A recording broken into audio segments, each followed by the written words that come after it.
Sempre bonita a tua apresentação. Hi everyone, welcome back.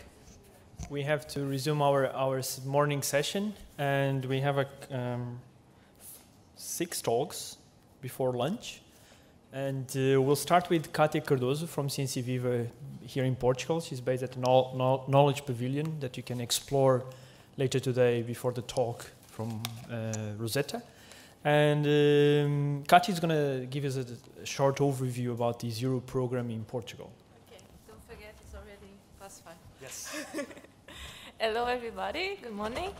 My talk will repeat a little bit of what Rebecca said, so I hope I don't annoy you too much. But I'll present Zero Portugal. Zero Portugal is a new project. This coming school year will be our first full year working. And we are supported by ESA. Zero Portugal is a project combined with ESA and Ciência Viva in Portugal. There are 9 Zero offices in Europe. Rebecca already presented them before, but I wanted to show this slide to show you that in each country, and the Nordic Zero is a combination of countries. The project is not only with ESA, but also with the science centers and education offices in each country. So when you are working with the Zero, you are working with all these people and more, because we have a network of teachers, a network of science educators. As I said, in Portugal, this project is with Ciência Viva. We are based in the Knowledge Pavilion, Pavilhão do Conhecimento, here in Lisbon. And we have 5 other nodes, also science centers from Ciência Viva, that are spread across the country. So in the north, we have Vila do Conde and Aveiro. In the center, we have Coimbra, and Sintra, and Lousal is in Alentejo, in the interior of the country. Rebecca already presented this slide, but I don't think it's too much to repeat it. The objectives of Zero. We want to motivate young people to follow scientific careers. We don't want them to be scared by science and math, and we want them to be happy when they study. And I think space is a good vehicle to transmit that. And we want them to pursue careers in STEM field, not only in the space domain, but here we want to push people also to go to the space domain that it's lacking people, qualified people. And of course, ESA is funded by all of us in this room, well, all of the Europeans in this room, and we want them to be aware of what ESA does, and we want them to know what is space research, what are the implications in our society. So, why use space in education? The world today is not the same as it was 10, 20, 30 years ago, and space is a big part of that change. In the first talks, you were talking about astronomy. Zero is a bit more than just astronomy. We also talk about astronomy, we use astronomy, but we use the vastest context of space. There's much more than just astronomy. There's all kinds of technology, development, and what would be of us without satellites? We use satellites for communication, for location, for agriculture, for everything. Our life wouldn't be the same without satellites. A lot of what we use every day comes from space research. So we want to make people know that some of the things they use every day comes from space research. And of course, we have a space lab. We have the ISS that flies above us every day, and they do a lot of important research that changes our technology, our science. So why use space in the classroom? Space is a very captivating subject. All students are, at least when they are small, they are very interested in space. And we should use that to channel the way we teach. Space is also very interdisciplinary, so we can show physical phenomena and relate it with biology using space as an example. and other examples, of course. And of course, space, in Zero, we produce a lot of hands-on activities, and that's a connection between formal and informal learning, and is a good vehicle to connect the both, using space as a context. And of course, we want to use science and technology in our classes, and we want to present them. And of course, again, space is a good example to show where technology is. The next slide, I wanted to show you an example of why we should talk about space. This is a picture from a movie, Gravity. This is Sandra Bullock. She's very sad. She's crying. She's crying in space. And of course, she's not crying the right way, because the people that did the movie didn't really understand the way microgravity works. So this is Chris Hadfield. He's probably one of the most famous astronauts of our days. And he's crying also. He's very sad. And as you see, in the movies, they don't cry the same way as we actually cry with microgravity. And this is another example of him playing with water and the way the surface tension works in microgravity. That is not the same way as it works in the land, on Earth. So going back to E0, our aim is to adapt resources to the Portuguese curricula and train teachers. That's how the way that we get to the objectives that I said before. So we have teacher training courses, we develop classroom resources, and we have a website where you can access all of this. All our resources are free, and all our teacher training courses are also free. So if you want to participate, please visit our website. It's there on the left side corner, e0.pt, and you can have access to all of the information that I'm showing here. Another way to get to our objectives is through students directly. So we promote all the ESA competitions that Rebecca showed before, and we also have different activities with the collaboration of experts. And now for this World Space Week, we are organizing visits to school by scientists and engineers. So if you have a school and you want to participate, the inscriptions, the registration will open next week. So now we already have a list of scientists and engineers that very generously volunteer their time, and they volunteer to go to schools in the local areas. And the registration for schools will open next week. So if you want to participate, feel free to subscribe on our website. So as I said, this coming school year will be our first full year working. So last year, we only had the opportunity to organize 2 teacher training short courses. So we had 2 workshops, one about comets and the solar system, also related with this Rosetta era that we are living, and we are exploring Rosetta to the maximum. And we had the participation of 100 teachers. This at national level, because all our workshops and teacher training courses are replicated in all the 6 science centers that I showed at the beginning.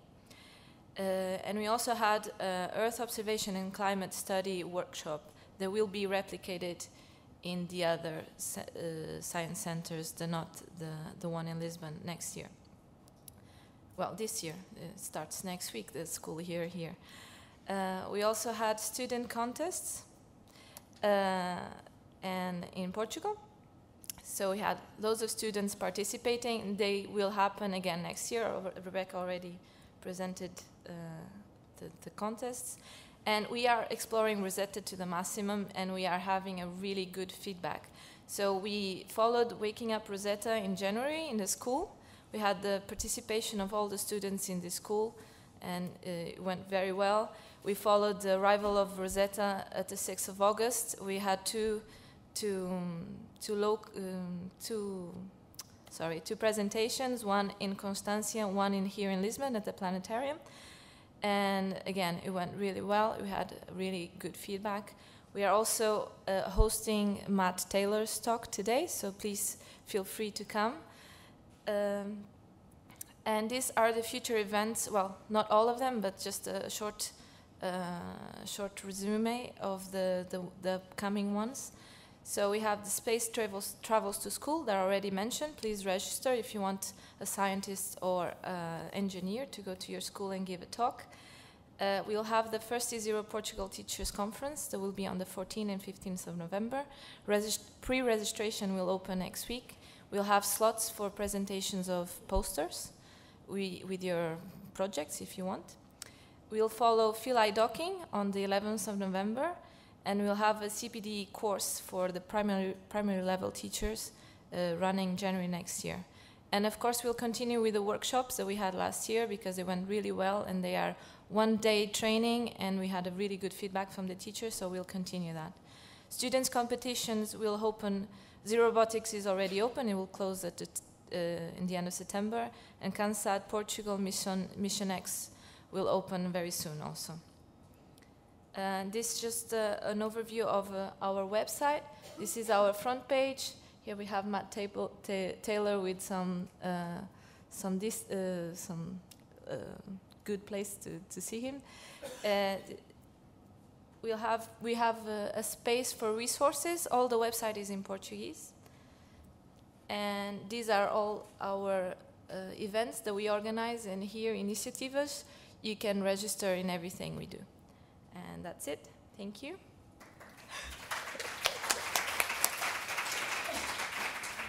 Just one more thing. If you want to contact me, please use C. Cardoso or E0 Portugal. It goes directly to me, so if you have any questions or if you need anything, just contact me, please. Thank you, Katja. I think we will have time for one question or two short ones. Any questions or comments? No, if not, I have one. For the teacher training, for the CPD activities for the teacher training, do you support the teachers to come to the training? Do you provide some financial support? Again, the CPD will be repeated, will be given in all the centers. Okay. So it's at national level, and we have no support predicted because we have national coverage, basically. More or less. No islands. I'm sorry, Azores, and I'm sorry, Madeira. We also have no budget. Okay, we'll have some more questions. I think, again, Katja.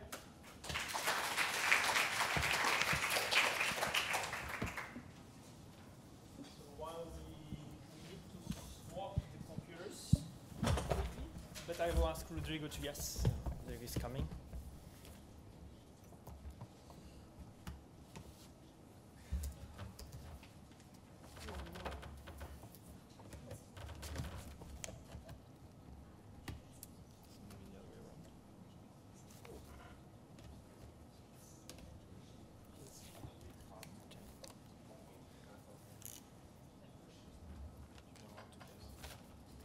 Rodrigo, can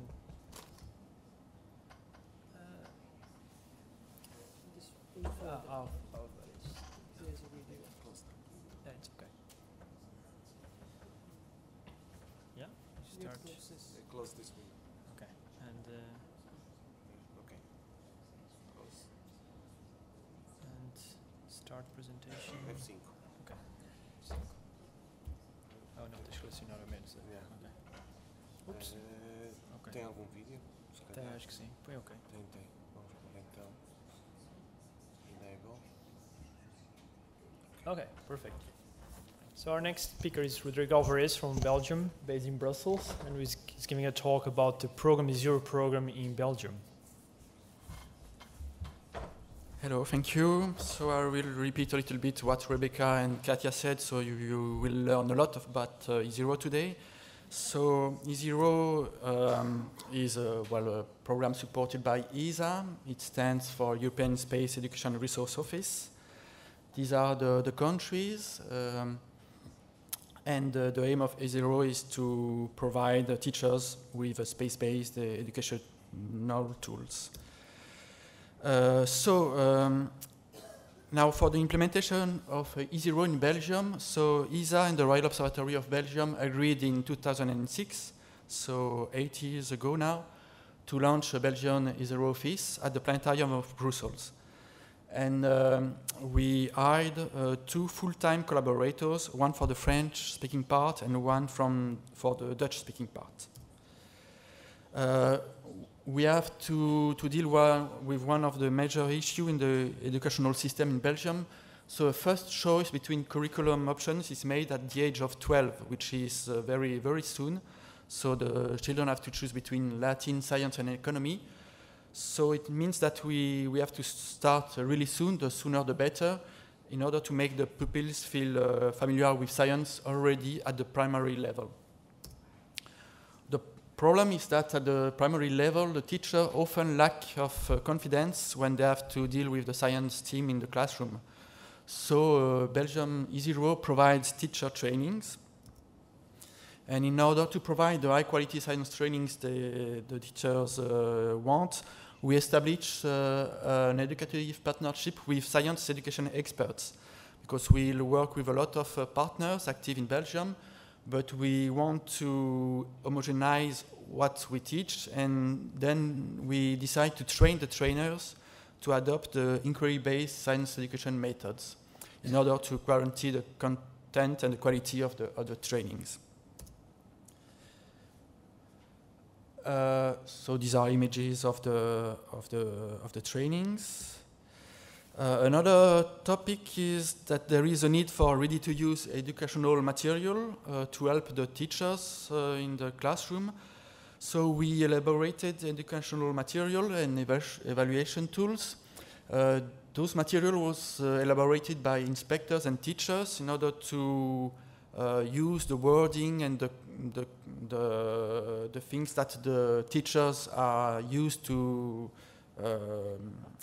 know. So this way they know when and how to use the material. We developed, for instance, this series of 8 booklets adapted to the primary level. So there are different teams, all related to the flight to the International Space Stations. And then, well, it's hard to see, but there is parts related to the 5 to 8 years, 8 to 10, 10 to 12, with really the wording and the curricula teams that the teachers are used to have. Another issue we have to face is that there is no access to laboratories for experimentation in the classrooms. There is a very limited time devoted to a given project, and well, they have no budget to implement projects. So we help the schools with a few €1,000 in order to start classroom projects. So this way they can buy material for experiments, they can buy books, or they can visit science centers. And so these are what E0 provides: trainings, resources, and calls for projects, and some funds. But we want to avoid the bias towards well-informed and interested teachers, because most of the times when you propose teachers or resources, the same teachers always come and use the tools. So we decide to adapt a top-down approach in order to reach a better impact-effort ratio. We established then an educative partnership with the public educational authorities. They facilitate and endorse what E0 propose, and they authorize access to the national school system and to the official teacher training institutions. So these are the partners for Flanders and Wallonia. For instance, for the French-speaking part, we developed the Science at School project, and all teachers in the primary level in the French-speaking part have to participate to 4 teacher trainings days per year. So it's the in-service training. And so we established a close partnership with the educational authorities to develop these projects. We benefit from the strong involvement of the inspectors, who are the educative supervisor of the teachers. So they visit the classroom and check if the teachers correctly follow the curriculum. And so these people are very interesting, because teachers pay a lot more attention to them than to the external trainers. And so this way we reach the non-interested teachers, because inspectors have maybe 20 schools to visit, and if they propose the schools to participate to a scientific project, the teachers will follow. Since they have to assist to 4 trainings per year, those schools participating to the project have to choose what we propose, the science training, and we develop a scientific methodology in order to improve their self-confidence in front of the children. Each participating school has to start 1 and maybe 2 or 3 year-long classroom projects with hands-on experiments. And another aspect, we train the teachers, but we also train the school directors in order to help them to highlight the science team in their school projects. This way, they can show that their school has an add value compared to other schools in the same region. We started with 20 schools, but now we reached a total of 111 schools involved in the project. And each year we train around 400 teachers for this specific project. Last year we create a label science school, and so there was a contest, and the participating schools can try to get this label. And so it was Frank de Wien, a Belgian astronaut, who gave the label. And given the success in the French-speaking community, we try to disseminate it now to the German-speaking community in Belgium. So these are examples of press releases. Of course, the schools are very proud of what they achieve when they add the label. Another press release. Now for the Dutch-speaking community, we had to adapt because the situation is completely different. There is no in-service training, and there is no educative supervisor, no inspectors. So we decided for this community to establish a partnership with most of the teacher education institutions in order to act at the pre-service teacher level. So these are the partners, or one of the partners. And so we propose for this institution some lessons that our manager perform in front of the future teachers. And so these are workshops, hands-on workshops, and this way we are sure to embrace a large number of future teachers. Again, some pictures. That's for the primary level. Of course, we do not forget the secondary level with very specific projects. So for instance, the Asgard projects, it's the launching of a water balloon, so with inboard instruments elaborated in the classroom. So each year there is a contest and with several secondary schools participating. There is also the CanSat competition that Rebecca explained in our presentation. So it's a mini satellite integrated within the volume of a soft drink can, and the Belgian contest was developed 2 years ago. And we visit some classrooms with our first Belgian astronaut, Dick Frumout, who is a person very well known and inspiring for the children. Well, the outcomes, there are a lot of outcomes, of course, but one of the main results, and E0 really helped to help the previously reluctant teachers to consider the teaching of science with a new perspective.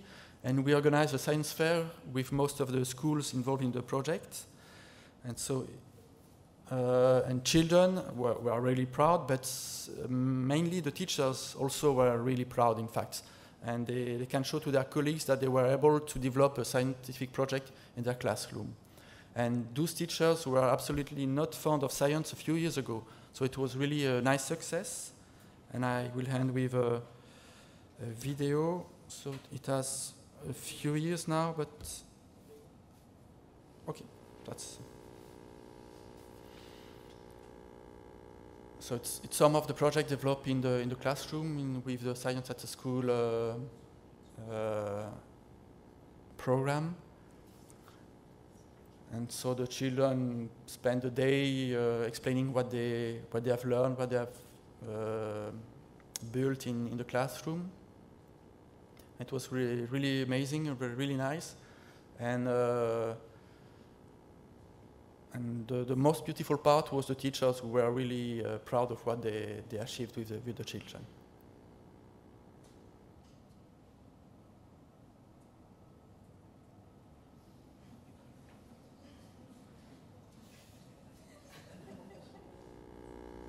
So it's not only related to space. We decide to open the fields, and all fields of science are encouraged. Okay. So in our opinion, Belgium Zero is a highly successful project. So thanks to the possibility to have 2 full-time people working daily in order to manage and coordinate the activities. Thanks to the establishment of a large network of valuable partners who were already active in Belgium in the science outreach fields, and of course thanks to the support of ESA, who helped to have the trainings, the material, and the events. Thank you.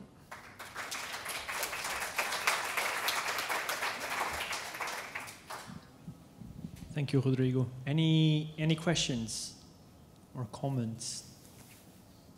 I think we might. Okay, Isabel. Hi, Rodrigo. I would like that you could explain a little bit more. How do you approach schools through inspectors and directors? It's the same approach, it's different approaches. What are the main intentions when we do those approaches? When we approach the inspectors or the teachers, or well, in fact we go directly to the directorate of the educational ministry, and we ask them to develop these projects, and they make the contacts with the inspectors. And inspectors were really happy of this project because normally they appear as the bad guys in the schools because they come to visit and check if everything is okay. And with this project, they had a very positive perception, while the teachers, it changes the daily contacts with the teachers, and they appear more as a guide and people who want to help the teachers really in the daily work than just be there and check if everything is okay. So it was really easy to reach the inspectors, and they were willing to really help us with this project.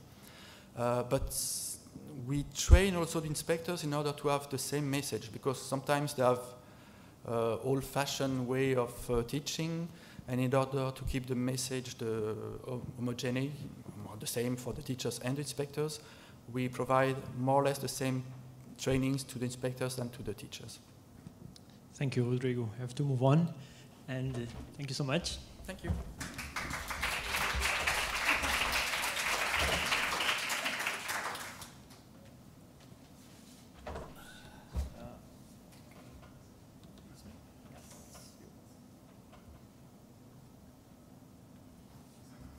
Again, you have videos, right?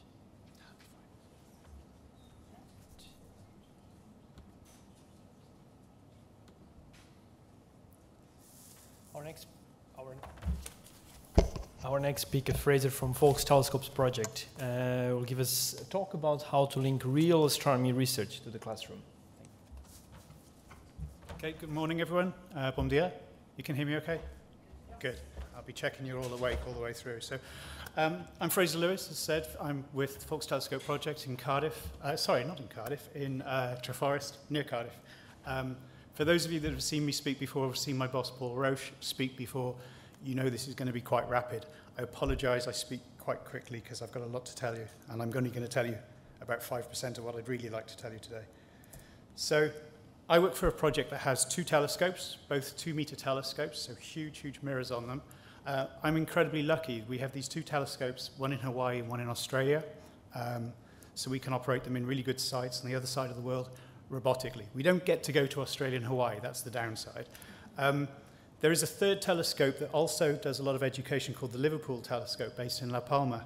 I actually have a part-time post for them as well, so I think I might be the only person in the world that has access to these 3 telescopes in that sense. I'm going to try and do to you very quickly what we do to the public. I want to lure you in with some pictures, because pretty pictures are, I think, our best selling point. That's the best thing that we can do to get people inspired in astronomy.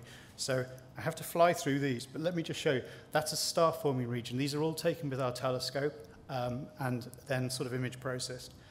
This is a globular cluster. This is an area where loads and loads of stars are sort of living their lives.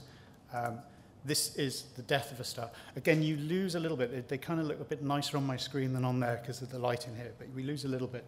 But you can see there's a nice sort of what's called a planetary nebula. This is what we think will happen to our sun at the end of its life. This one here is the Crab Nebula, which is here.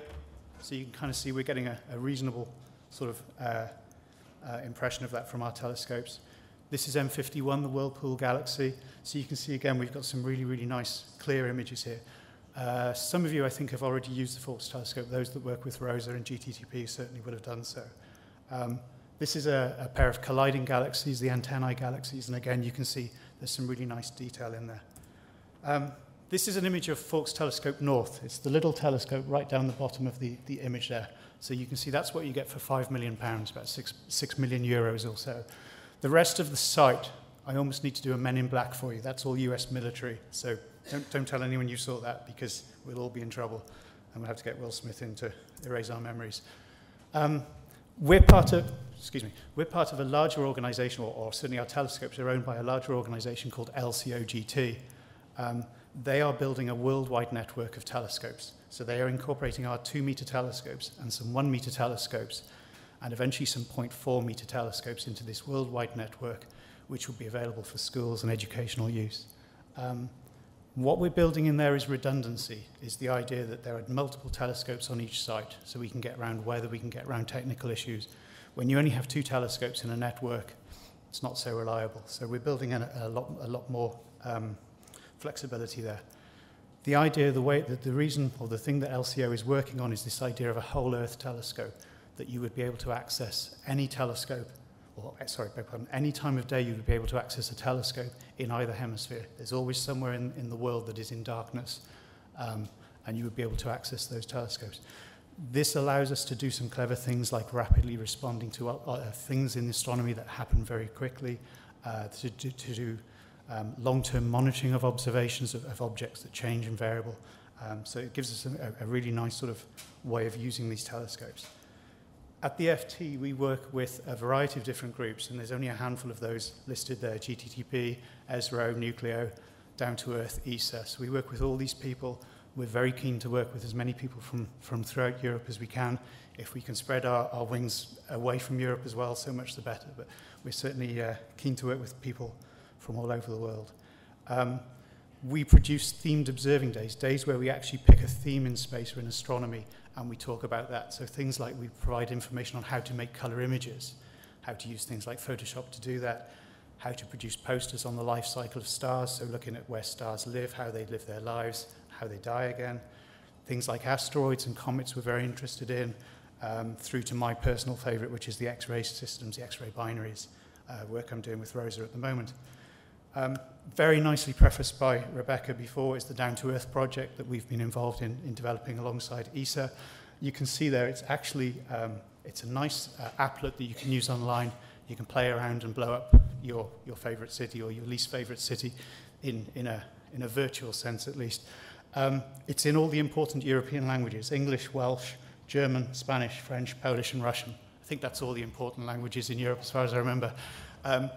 We can provide you with the code. Potentially we could translate this into American if necessary as well. You just change the vowels around, it's easy. One of the things we'd like to do is collaborate. We want schools to work together. My little bit of data and your little bit of data and your little bit of data are not that useful. But together, if we have 3 bits of data, 20 bits of data, we start to get a better picture. This is an example of that where we have a rotation curve for an asteroid, which was a series of schools taking this. Again, you can see a really nice sine wave. That gives you some indication of rotation there. I think certainly some of the schools that were involved in this were Portuguese schools. excuse me, we had a work experience girl come to work with us 2-3 years ago. Generally, work experience in the UK is not particularly inspiring. It's about making tea, photocopying, going to the post box, buying sandwiches, that kind of thing. This girl, in 6 weeks of working with us, discovered 21 asteroids and 3 comets. Okay, let's not give her all the credit. Let's give her a lot of credit, but we did help her. You know, we gave her the coordinates. We knew what we were doing, where we were trying to look. So she produced this, and it's a really interesting exercise. I haven't really got time to go through it now, but the publications from all around the world had all sorts of different errors in them. So in one, she's American, in another, she's Australian, in another, she's British, and so on. It's an interesting exercise in how these things work. Conversation I had just at coffee break now was about exoplanets. Can you track an exoplanet with a telescope? This is what this graph is. I apologize, I've sort of gone from pretty pictures into graph mode. This is showing the dip of an exoplanet in transit. It's the work that Alan Gould was talking about yesterday in the Skype or the Google chat that he was doing. This is just showing the photometry. So the x-axis is time, the y-axis is brightness, and this is showing the characteristic dip of a planet crossing the face of another star with respect to us. This work was done, the observations were taken by 2 17-year-old students that were working with us. The data was processed using MaximDL by them. This is an Excel plot produced by them. 20 years ago, there were no exoplanets. I think the first one was discovered in 1995. So in 20 years, we've gone from no exoplanets to data being produced and reduced by 16, 17-year-olds. That's kind of neat. We work on things like open clusters. We take images of open clusters and stars, and we use those to produce things like the color magnitude diagram, the Hertzsprung-Russell diagram, if you will. We can use that diagram then to study stellar populations and to look for outliers, look for stars that are not quite doing what all the rest of the stars are doing.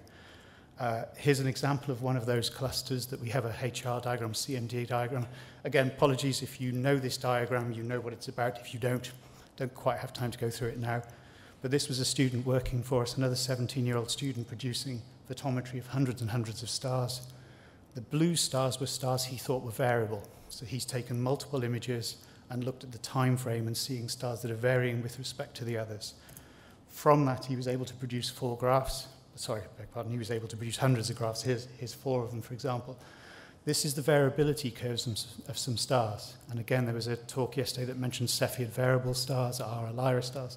These are the kind of things we might be seeing here. I've not had enough chance to really sort of investigate what would all of these graphs show, but again, you can see variability in in time scales, sinusoidal curves, potential outbursts, all sorts of strange stuff like that.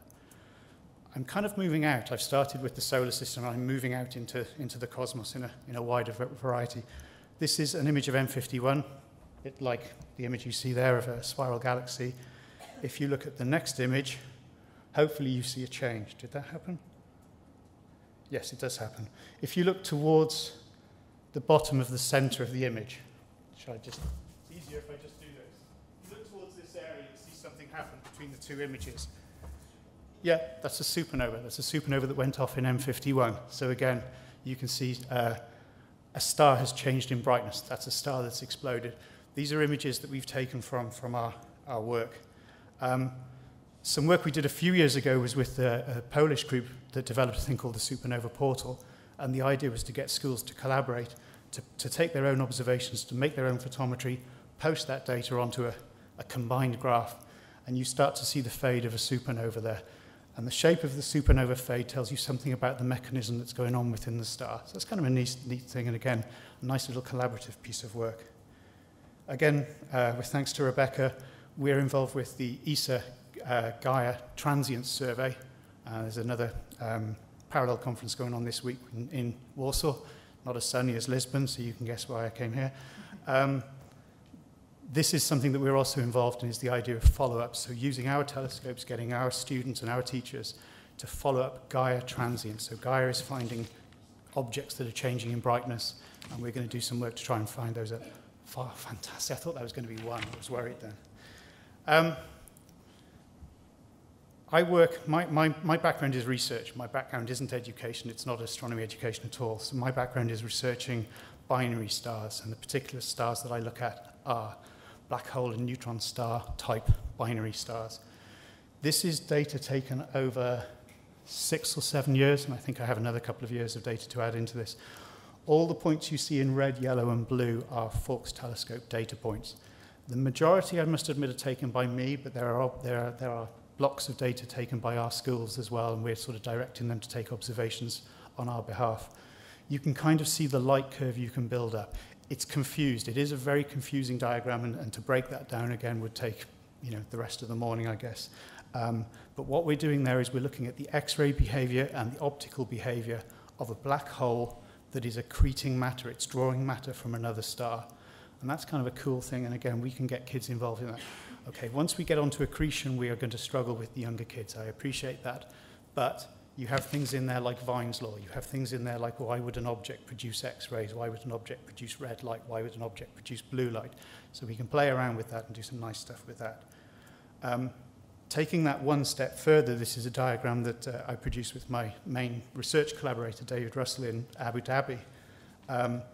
Here we are plotting on the x-axis brightness in X-ray, and on the y-axis brightness in optical. So we see what a star does in terms of the amount of X-rays it emits compared with the amount of optical light it emits. The blue and red areas of the diagram, the sort of the blue dots and the red crosses, represent neutron star and black hole systems. If we can take data on a new system that hasn't actually been classified, we can plot it on this diagram. We can measure its X-ray brightness, we can measure its optical brightness, and by plotting it on this diagram, that gives us a really, really good indication of whether it's a neutron star or a black hole. Okay? That's just using optical data and publicly accessible X-ray data, and we can get schools to kind of work with us on those things. I am nearly done. I'm actually quite surprised I've got through all this. I'm going to get the 3 now, aren't I? Or the 1? 2. Okay, that's fine. Coming soon is some work that I'm doing with Rosa. Rosa is creating a huge, huge, huge, scary document on a system that we're both interested in, as a black hole system again. You've got a little sort of artist model top left. This is a light curve here of one orbital period of this object over about 4 hours or so. And what we can see there is an entire orbit over the course of about 4 hours. So we're now thinking of a black hole and a normal star orbiting a common center of mass every 4 hours. This is work, as I say, that we're working with Rosa, GTTP, and nuclear schools to try and produce a really nice IBSI activity. Every time I say GTTP, she's promised to buy me a beer. I think that's 4 so far. I think that is about it. I will say thank you for listening, and if you have any questions, I'd be happy to answer.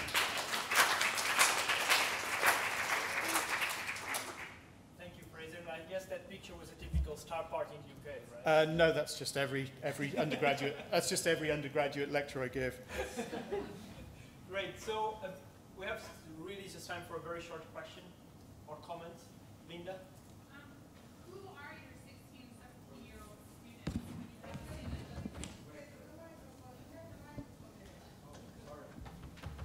I can hear you.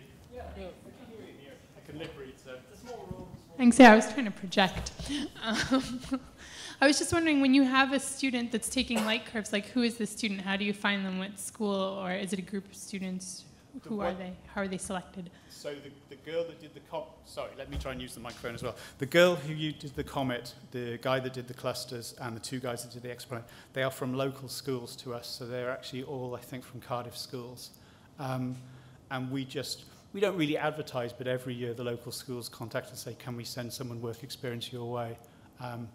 And we think what we do with them is something quite nice. But we do prefer students to have some sort of astronomy or physics influence. If they don't have that, it's going to be a tough week for them. Thanks. Thank you.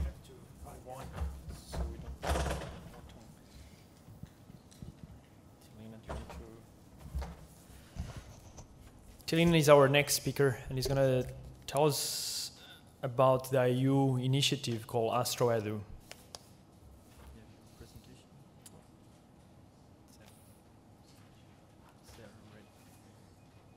Oops, that's my time.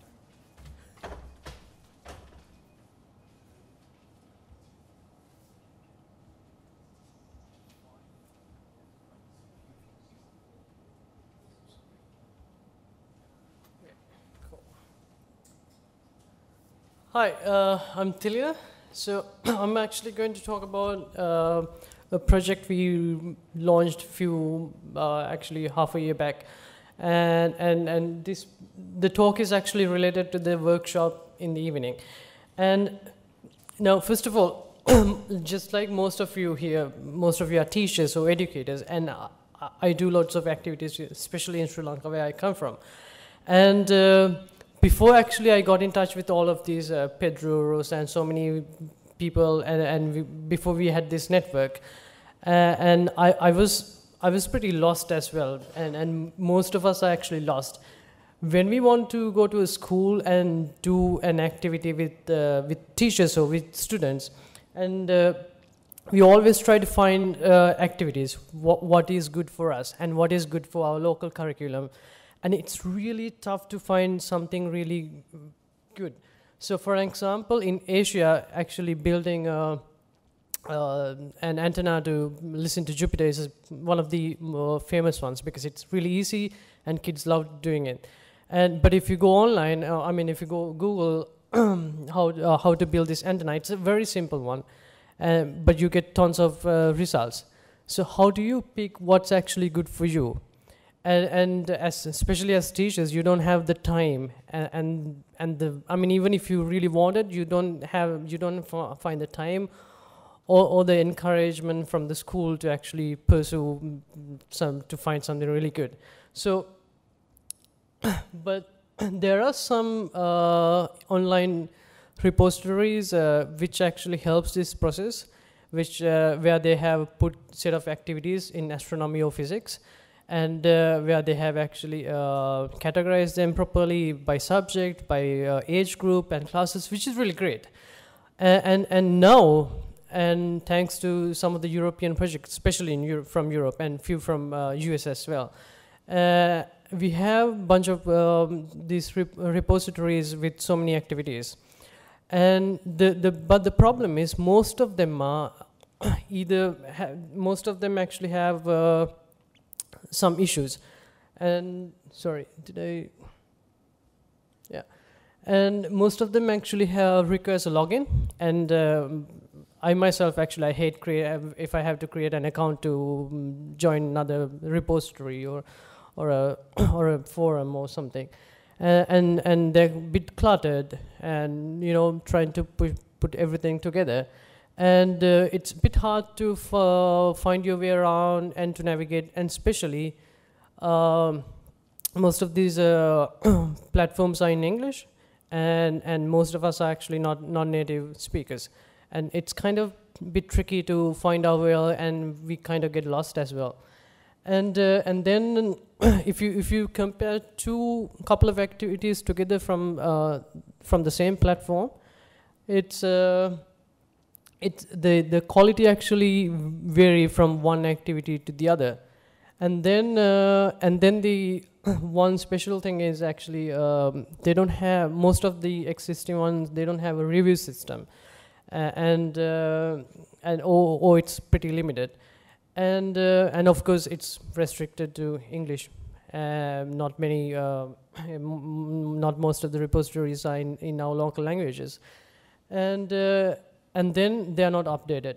And I remember some of the activities I used is from ASP, the Astronomical Society of Pacific in the US, and they have a really good set of activities. They have these huge 2 books. But the problem is they were produced in the 90s and haven't really been updated since then. But the things have been changing so much, and especially nowadays, things change so fast. So these are the basic problems when we saw what's actually wrong with the current repositories. And so thinking about all these in an overview, we wanted to actually come up with a project that will answer and address actually most of the issues we listed. So we put together a platform, and where we actually have astronomy educational activities, and they're actually being peer reviewed, and they're of course open access.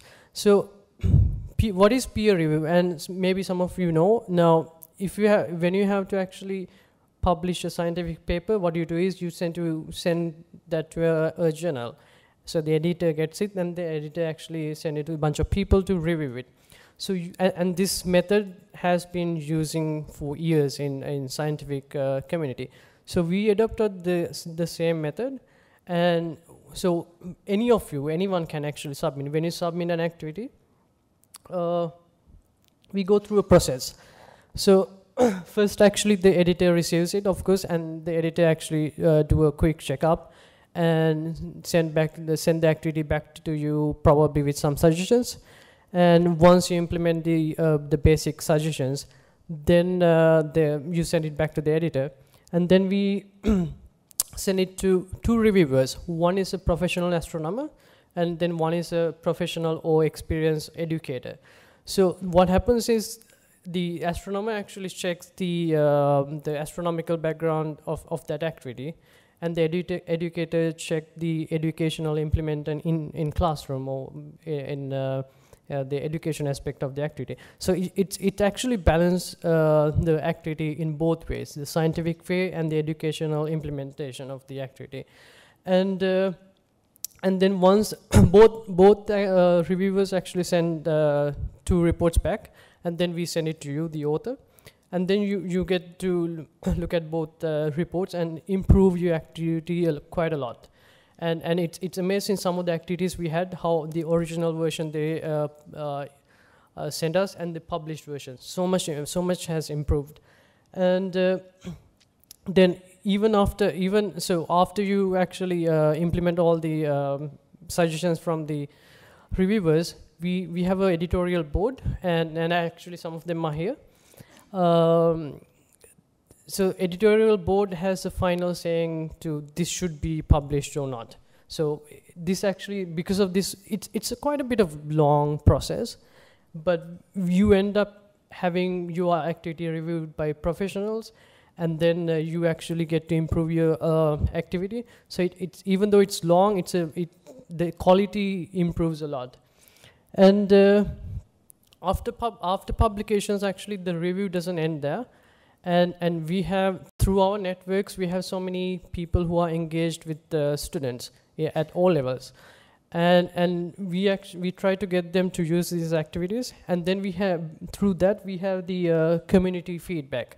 So we can, either from workshops or implementing these activities in classroom, then you have community feedback. So through this community feedback and classroom tests, we get to improve the activity a bit more. And because of this whole process, actually the whole platform being updated quite often. And of course, this whole project is run by volunteers, and we have sometimes we have a graphic person and a webmaster where we have to pay, and then we have assistant editor working few hours per week. And so these are the people behind the project, and some of them are here. Actually, 2 people from the editorial board is here, Rosa and Paulo. And I myself, and then Pedro and Linda are already also part of the project. And then another thing, actually, as teachers or educators, something important is the ownership of your activity.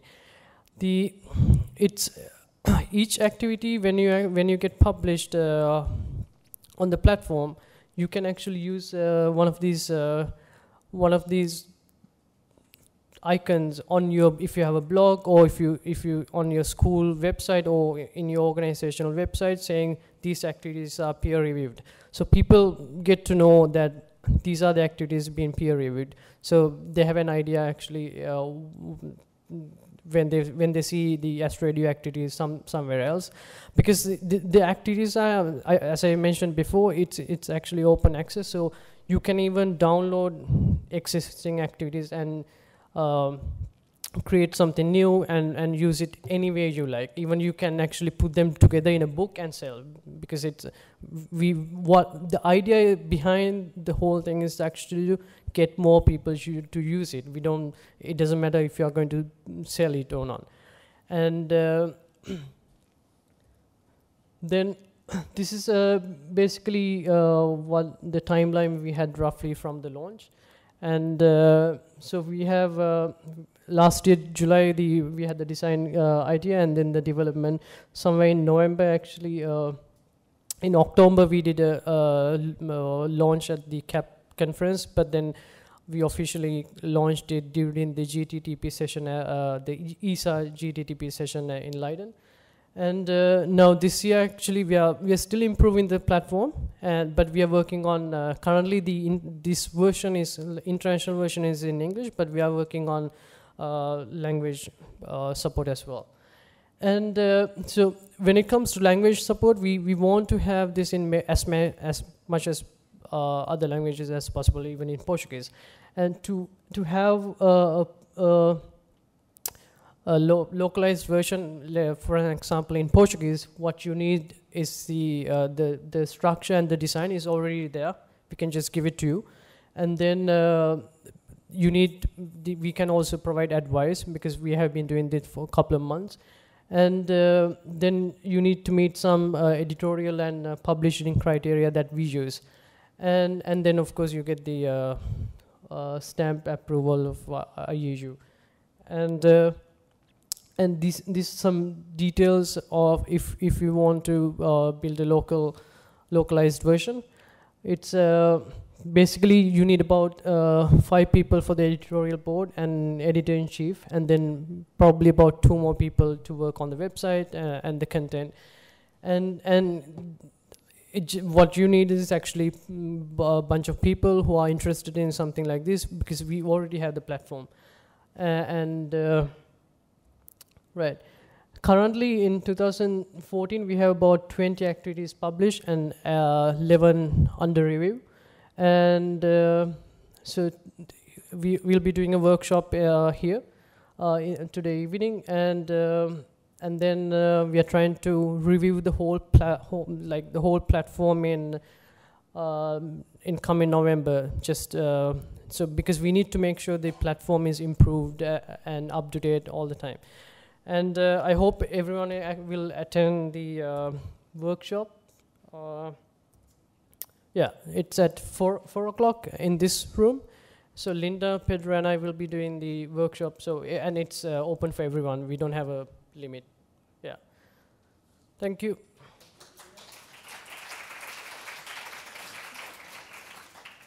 Again, we have time for one question, but of course during the afternoon we'll be doing the workshop. So you feel free to can also discuss in more detail.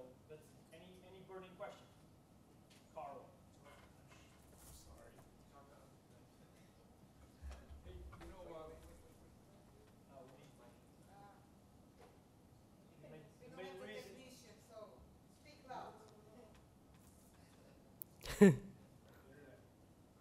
You know, there's some, we live in an age of meta resources, and I wonder have you thought about having videos of the lesson being taught on the site? Because when we find, you know, first order effects how it's taught, you know, how much guided inquiry there is compared to teachers lecturing inquiry, you know, and having a gold-plated classroom of it in action, I think would be a huge resource for a lot of teachers. And actually, this is kind of like the YouTube age, because if you look at all the teenagers, especially students, they're checking so many videos on their phones, and short videos, and some of our activities actually are on with step-by-step photographic content. So we have actually shown how to do the activity, but one of the ideas is to have a short video showing how to do the activity, like about 4 minutes, because same time frame as a music video, because that's like the time span students have these days. Thank you, Dilina. And it's a short announcement. Before we break for lunch, we'll have a group picture. We'll take a group picture, all of us. So stay in the room if you want to stay in that picture, right? So our next speaker is Mike from Astronomers Without Borders. And his talk is about informal and formal education in Astronomers Without Borders global programs. Thank you, Pedro. I'll do my best to get through these slides in 10 minutes, but I usually fail. So some of you know about Astronomers Without Borders, and I apologize to those of you who already know about these things, although hopefully some of these things will be new. In fact, some of the pictures here, I think Pedro has seen once or twice a year since 2009. So first off, you know, coming to this meeting here, I don't usually attend education meetings. And I didn't used to think of myself as an astronomy educator. I've been doing informal education, public outreach for 40 years at observatories and sidewalks and everything else. But I think the line is blurring quite a bit between these, and I think Pedro did a very good job of summarizing that earlier, which makes my job easier. So the question is, what is education? Used to be called education and public outreach, two separate things that we did. So there were those who did the public outreach, and there were those who did the education, and that was teachers. It was Rosa and others like that. And there was a question of formal versus informal education. I think that line is blurred a lot, which is why I think that there's quite a bit that we do that is really relevant. First of all, formal education in astronomy takes place everywhere. I can't even remember which country this is because I have so many pictures of them. But this happens in almost every country. But at the same time, there is informal education in astronomy taking place. So what's the difference? How do we make a distinction? This is not like doing mathematics on the street versus in the classroom. Astronomy happens every place, and it happens everywhere. And Pedro did a fantastic job of elucidating that earlier. There's astronomy education, again, can be absolutely any place. We call it informal. What's the difference? And, well, this is what we might call teacher training. Astronomy education takes a great many different forms. In this case, these pictures were from 100 Hours of Astronomy, which I chaired in the Cornerstone project in the International Year of Astronomy. And there were some really innovative ways of people reaching out to the communities. This, of course, is India. This is not something we did in my home in California. Certain places have different ways of doing it.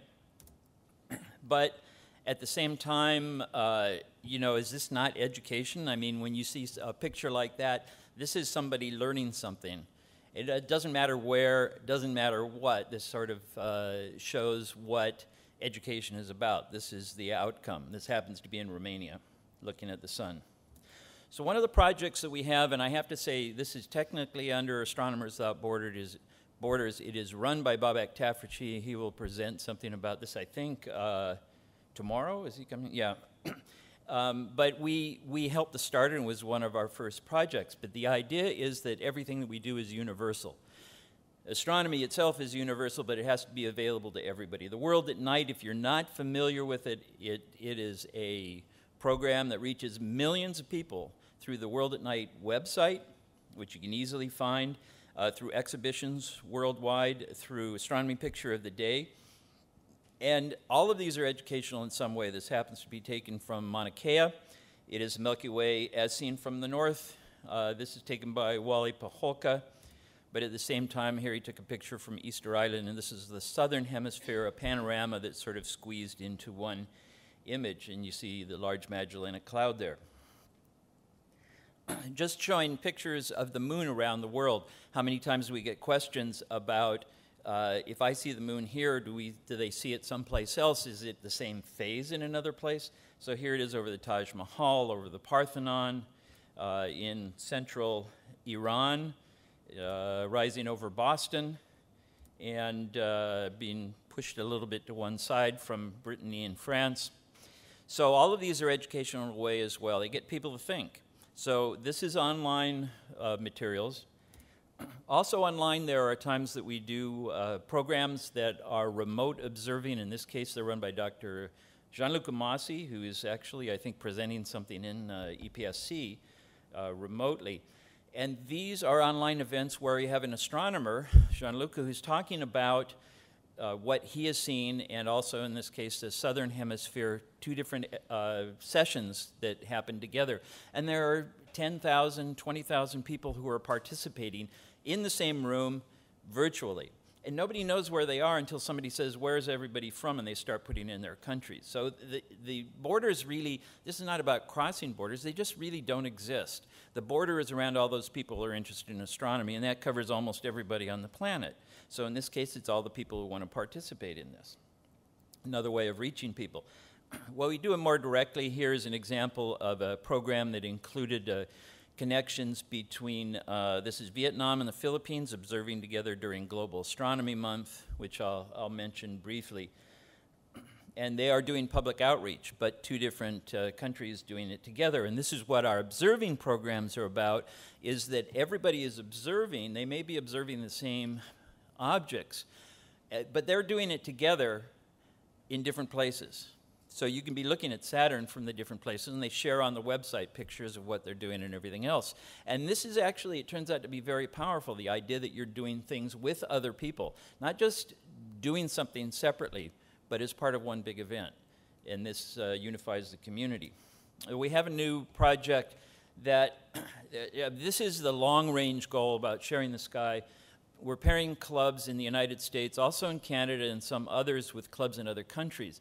Eventually, the idea is to be able to not only communicate with each other, but to tutor a club in a developing country in various things. We partner with Las Cumbres Observatory, which was mentioned earlier, and maybe even in the physical world, sharing some resources.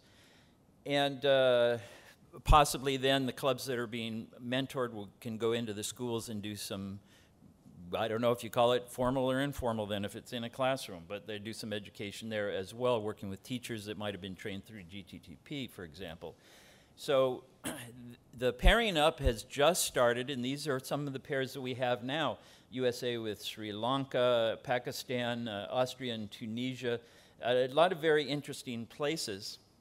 And here's a list of clubs that are waiting to be paired from some really interesting places like Uganda, several in India, Zimbabwe, Algeria.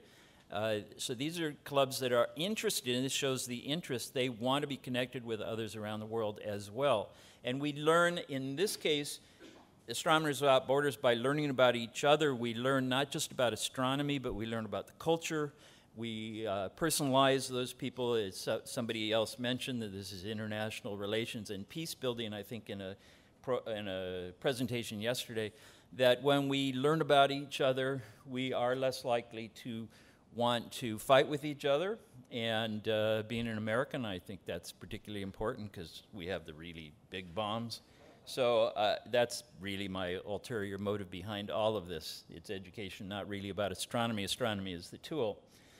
Here's an example of sharing on our website. This is a club in Morocco, which is going into the classroom to work with the students there.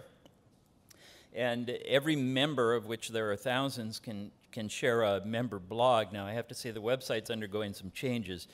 These are harder to find. We're about to revamp the website and get all these member blogs and everything. A lot more interaction, a lot more forums and things like this.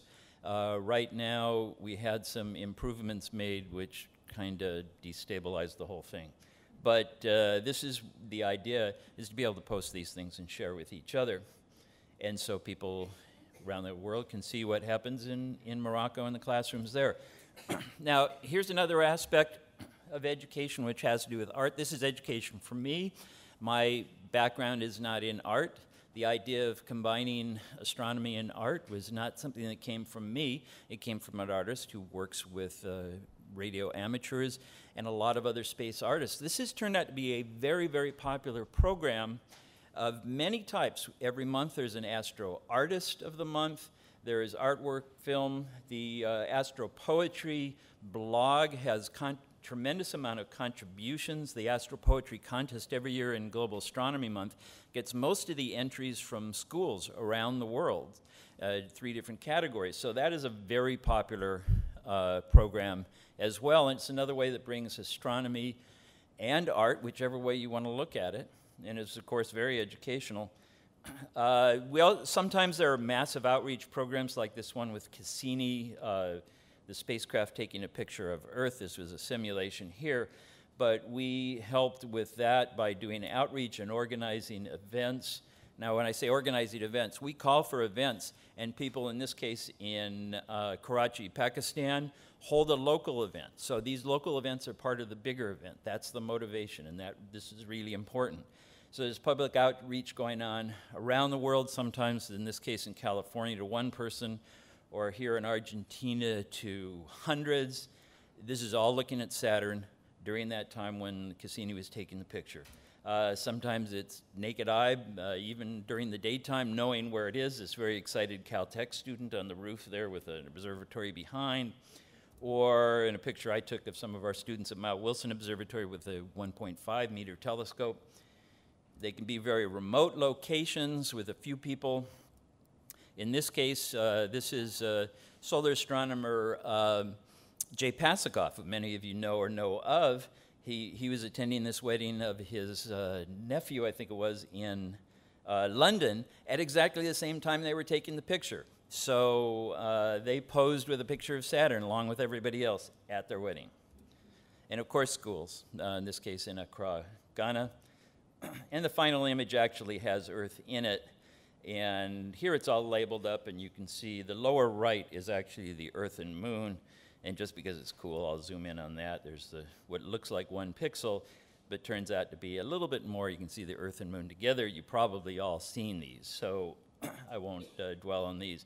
So, you know, this makes me ask the question, what do we do that isn't educational? I mean, what is not education? Anything you do in astronomy, most people don't know much about it. If you show somebody something through a telescope, this is education, and it's hard to find something that really is not. How am I doing, Pedro? Am I? Yeah, okay. I don't think I can talk any faster. So this was a solar eclipse in 2013 that went across Africa, and we had a crowdfunding program to purchase and send solar eclipse glasses to students across Africa. It's, of course, educational. They might not have been able to experience the eclipse in other ways. Tomorrow, there will be a presentation on telescopes to Tanzania, which is a formal education program. And this is one that's been extremely successful and is actually showing the way to building a science education curriculum in a sustainable and scalable way across an East African country. This is a very, very important one, and this has convinced me that astronomy is the way to build science education.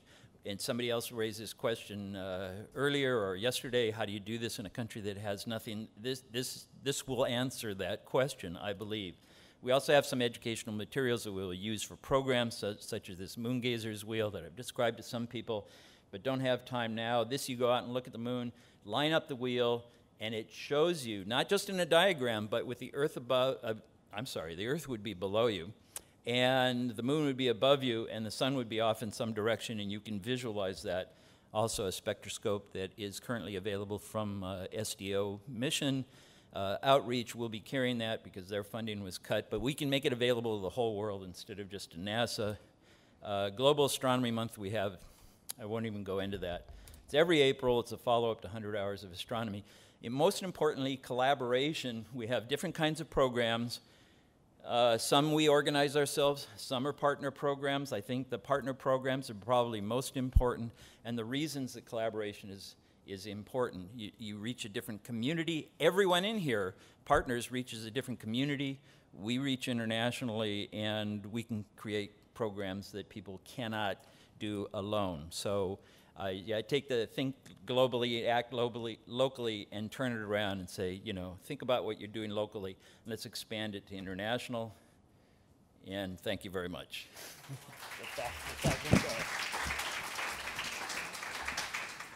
Thank you. I think it would be a pity to not have at least time for one question from the audience or a comment. Well, if it's not the case, no. Rosa? I will be around, so please, if you have some ideas of what we can do together, and I've talked to some of you. I have one comment. It's very nice to meet you in person. Good. Well, that's why I'm here, really, not just to talk for 10 minutes. I would just like to say that the idea that it's all education starts with the name. It's Astronomers Without Borders. So this is actually what everyone should be doing. Okay. So I look forward to talking to everyone about new ideas that we can do.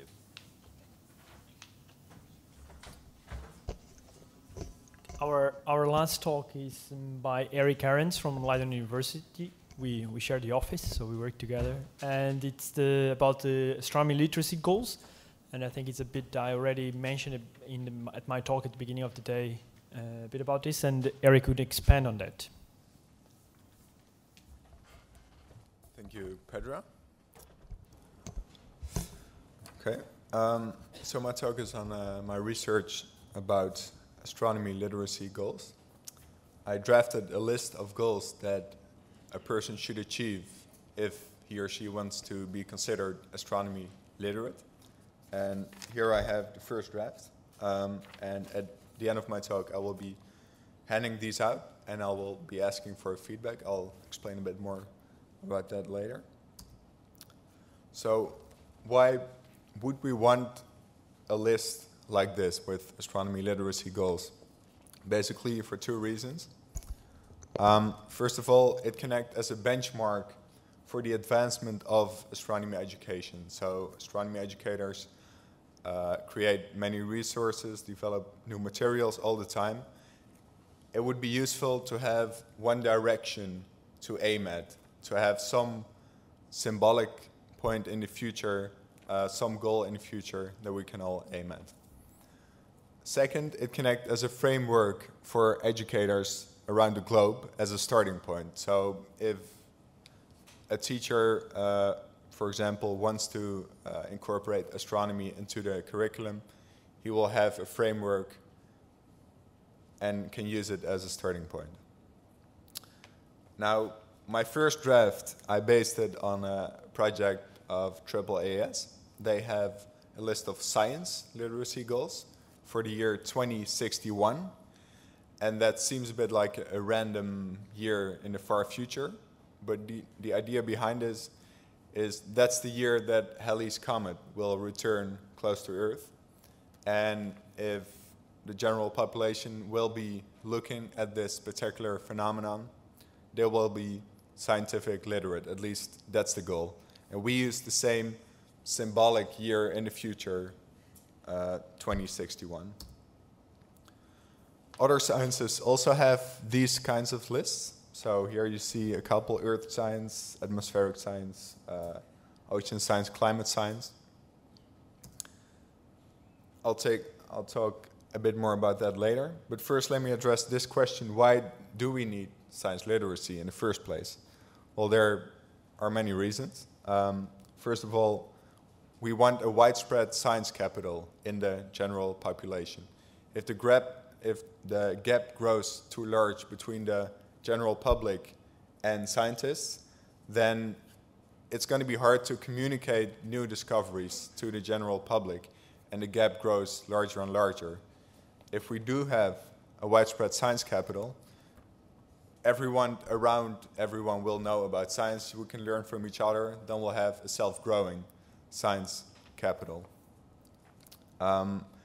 It's also far less likely that scientific knowledge will decrease over the years for whatever reason if scientific knowledge is actually embedded into the population in everyone's minds. Then it's really a possession of the world's population. Now, it's also useful if people have an understanding of technology. I mean, it's obvious that these days technology is more and more present. So it's just useful if people know how to use their computers against hackers, I don't know, if they know how to fix things. And it'd be useful if the technological companies don't have a monopoly on knowledge about technology. Also, there will be more technical jobs and science jobs in the future. It'd be nice to have those vacancies filled. In a well-functioning democracy, we also sometimes need to make decisions on science issues, for example, nuclear energy. If the public doesn't have a core knowledge about nuclear energy, they're not able to make a well-informed decision together. So in a democracy, we need to know, to have core knowledge about a lot of things, including science. And lastly, literacy is not just knowledge, it is also understanding the scientific method. So if you're scientific literate, you are also able to reason in a logical manner and think critically, which is useful for just about any job. And also, you need to have that as a citizen. Now, then why specifically astronomy literacy? Well, first of all, it's just part of science literacy, so that's easy. Also, astronomy can act as a catalyst for other subjects. So as astronomy educators, we really have gold in our hands. We've got these beautiful pictures made by billion-euro telescopes. We've got stories about humans traveling to the moon. We've got space-traveling robots. I mean, there's no other science that has that. So astronomy can really be an inspiring subject towards science in general. So it can create interest in science in general. Now, second, an astronomy literate person will have the awareness that the Earth is just one tiny dot in this vast emptiness of space. So an astronomy literate person won't think in terms of national borders. He or she will think he will feel as a global citizen. And I mean, this is good for global collaboration against discrimination, etc. And last, there's the part of cultural heritage. Every culture has some history in astronomy because it's so accessible. If a person will learn about this history of its own culture, then he or she will also feel that astronomy is part of his identity, of his cultural heritage. So that makes the connection stronger with astronomy in specific and science in general. Now, I looked a bit at these other literacy documents.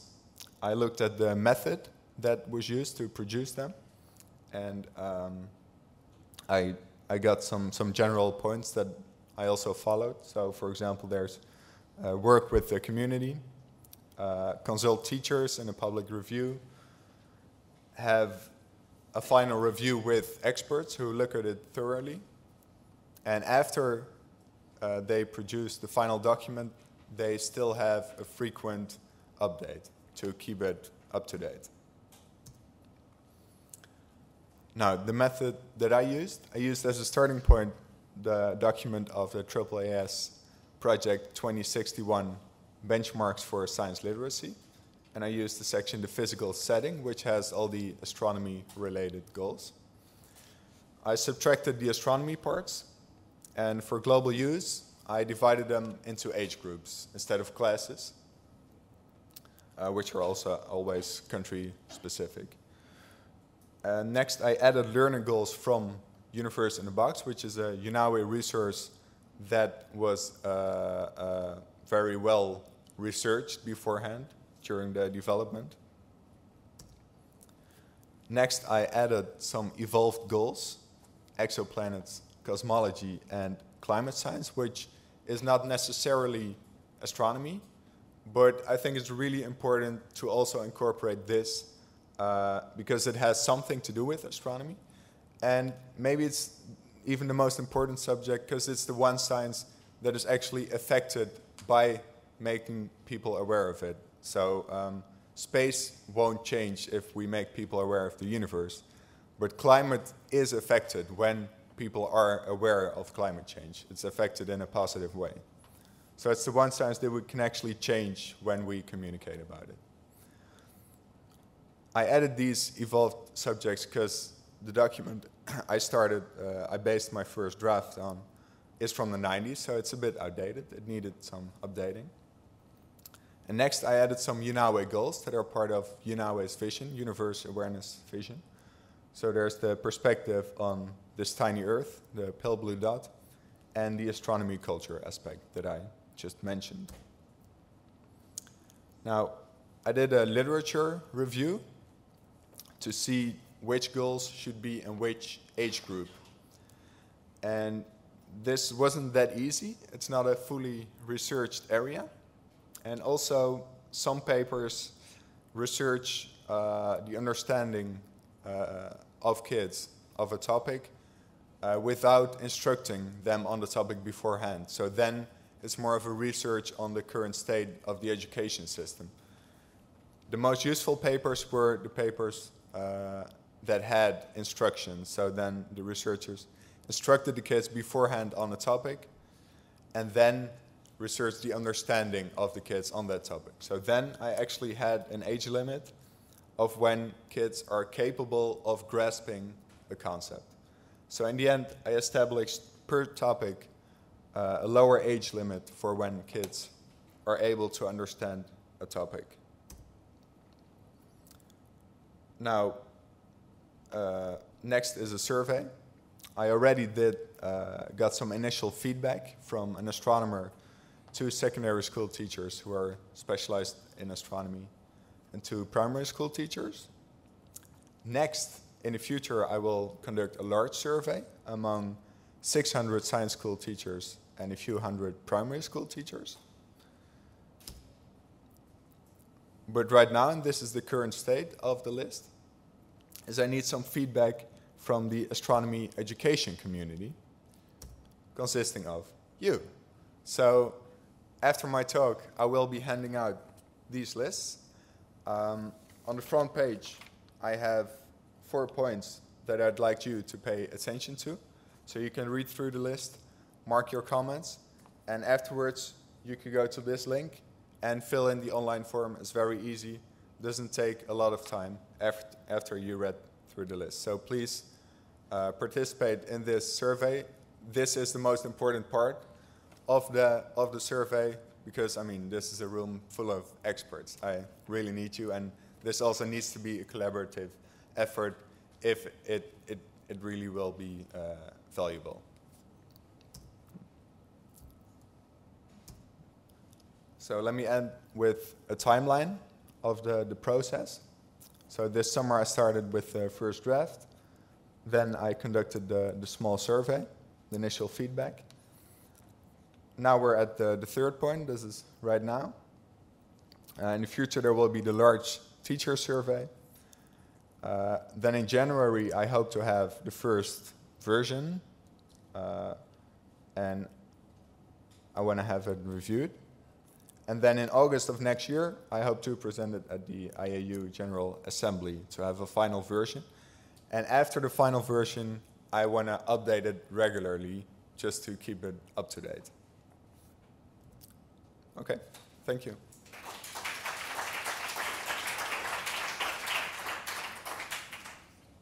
Thank you, Eric. And that was the final presentation, but of course we already have some comments, and I think we'll have some time to discuss this during the week. But Linda, go ahead with your question or comment. Who has a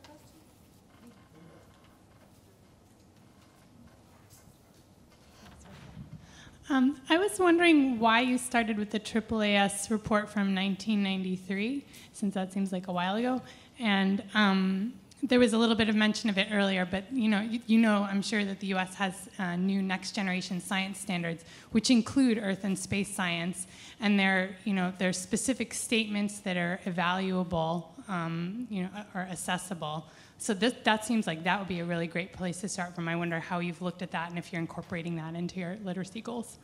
Yeah, so this AAAS document from the 90s was the leading document on science literacy goals, or at least a very complete document.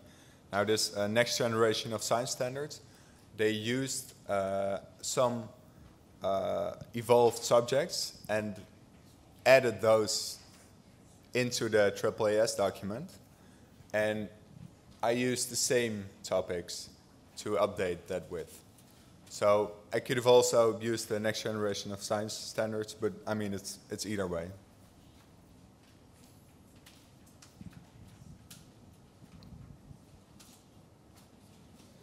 Any more questions or comments, remarks? Carl?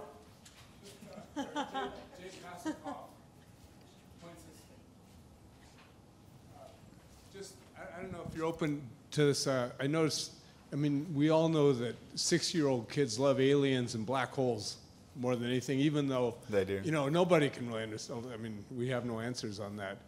Are you open to infiltrating down that a little lower you know, some of these very, you know, engaging topics? And I don't see them in the 68-year-olds, for example. Yes, I mean, totally. This is definitely not the final version, so I'm really open to comment and to suggestions for additions. Sure, okay. Yeah.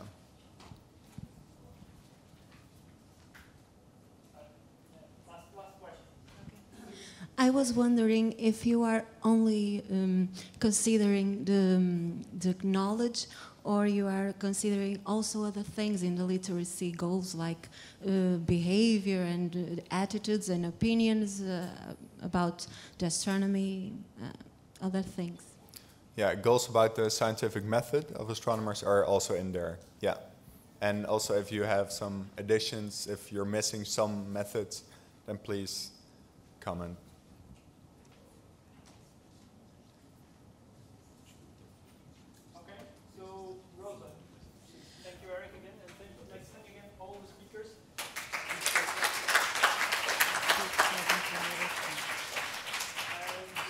Okay, so